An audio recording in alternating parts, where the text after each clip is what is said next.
Pero ito na pinakamatindi, the triple points round. Ang paglalaban ng mga Cruz, Red and RV. Let's play the final round.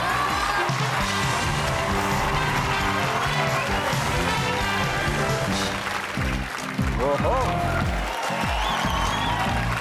Magtitong napaka-pogi talaga. Alam nyo, yung mga ganong moves hindi nawawala eh.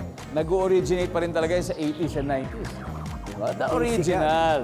Anyway, here we go. Top 4 answers are on the board.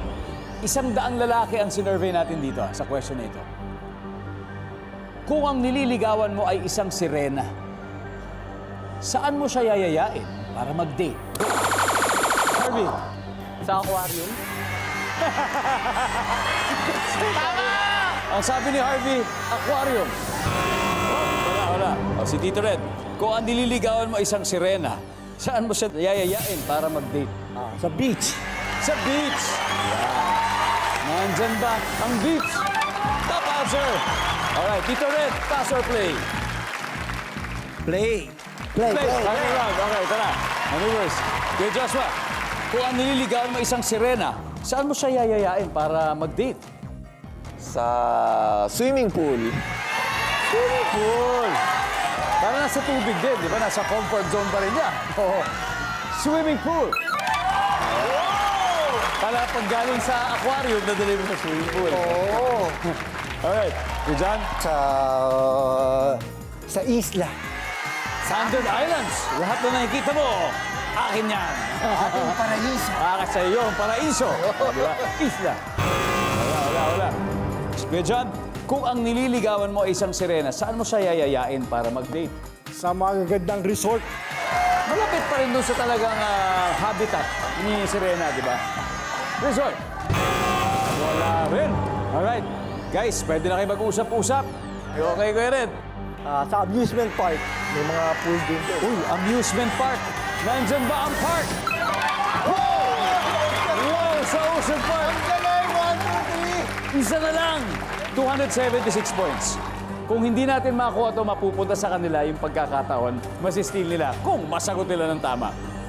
Eto, kung nililigawan mo ay isang sirena, saan mo kaya siya yayain para mag-date? Para romantic sa falls.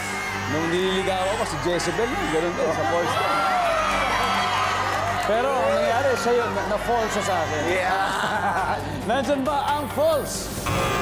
Wala. Guys, eto na may chance kayong manalo 276. Tamang sagot lang. Harvey, ano ba to? Sa mayayain ang isang sirena na gusto mo i-date. Huwag sa aquarium. Sa gitna ng bulkan? Yung Taal Volcano, may lake kasi sa loob nun. Yes. Diba?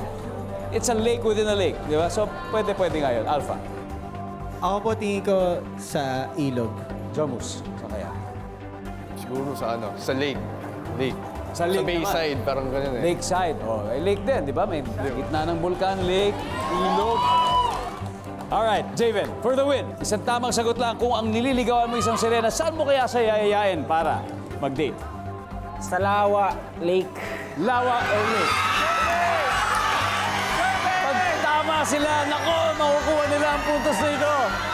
Lake. Nandyan ba?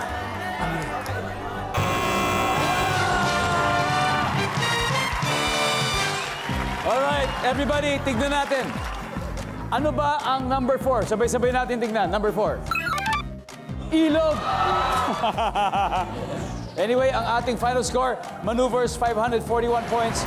Pogiverse, maraming salamat. Wala man kayong puntos. Huwag kayong mag-alala, pogi pa rin kayo. Pogi pa rin. At may 50,000 pa for Family Feud. Maraming salamat. Palakpakan po natin ang Pogiverse.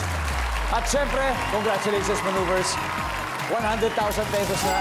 Dodoblihin pa natin sa Fast Money Round. Sino maglalaro kay Joshua sa ating Fast Money Round? 2 players. Ako, tsaka si Red. All right, it's gonna be Red and Joshua. Will they dance their way all the way to 200,000 pesos?